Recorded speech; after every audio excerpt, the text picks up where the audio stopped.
Hello and welcome back to Shakesyear. We are still working on King Lear, and today we get to hear from Edgar, who, if you remember, he smeared himself with dirt and he's wearing like just a loincloth or something like that so that he could hide as a beggar, and he's going by the name Poor Tom. So he's been like hiding out in the forest, and Lear has been kicked out of just about everywhere. So he's running around the forest trying to control the elements, which he can't quite do, and complaining about the filial ingratitude of his daughters.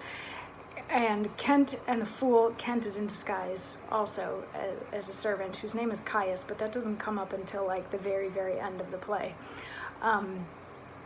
They are with Lear, and they're trying to get him to go into this hovel.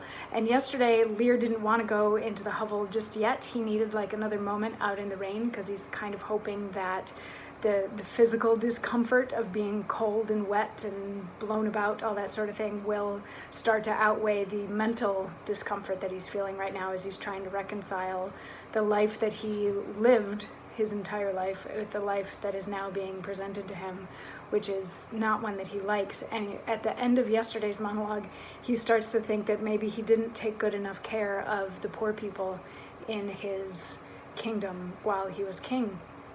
So Kent and the fool had gone ahead into the hovel, but as soon as Lear is like done having his moment, they come running out with Edgar, and they're like, it's a spirit that's been hiding in there. And Edgar's just sort of talking nonsense, and they're like, it's a spirit and we're afraid of him. And Lear is like, did you give everything to your daughters and they did this to you? And Edgar says, who gives anything to poor Tom, whom the foul fiend hath led through the fire and through flame, through sword and whirlpool, or bog and quagmire, that hath laid knives under his pillow and halters in his pew, set ratsbane by his porridge, made him proud of heart to ride on a bay-trotting horse over 4-inched bridges, to course his own shadow for a traitor. Bless thy 5 wits. Tom's a cold. Bless thee from whirlwinds, star blasting and taking. Do poor Tom some charity, whom the foul fiend vexes. There I could have him now, and there again, and there. So he's doing a very good job of being a little bit crazy, is what this boils down to.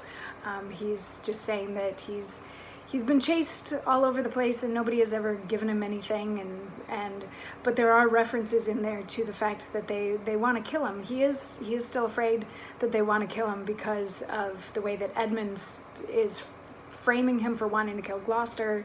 And then Edmund also told Edgar that Cornwall was coming because he heard that Edgar was like talking smack about Cornwall. So he is afraid for his life, and he puts some of that into this little like performance of his where he's just kind of being crazy because he's supposed to be a crazy beggar.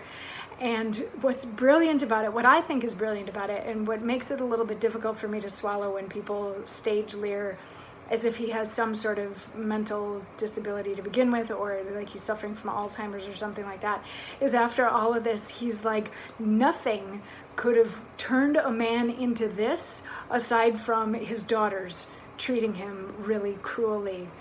So he starts to see himself in Edgar, which tells me that the reason why Lear is where he is mentally right now is because of the circumstances from early in the play, not necessarily due to Alzheimer's or dementia or anything like that. I mean, if you want to play it that way, you can play it that way. That's not how I chose to play it when I played it. But it does always kind of crack me up when Edgar comes out and he's like being all crazy, and Lear's like, your daughters did this to you, right? And the fool and Kent are like, he doesn't have any daughters and all that sort of thing. But Lear is now, he's empathizing with Edgar and seeing himself in Edgar, or poor Tom, and wants to learn more about him. So tomorrow we will get to learn a little bit more about poor Tom. I will see you then for that. Mwah.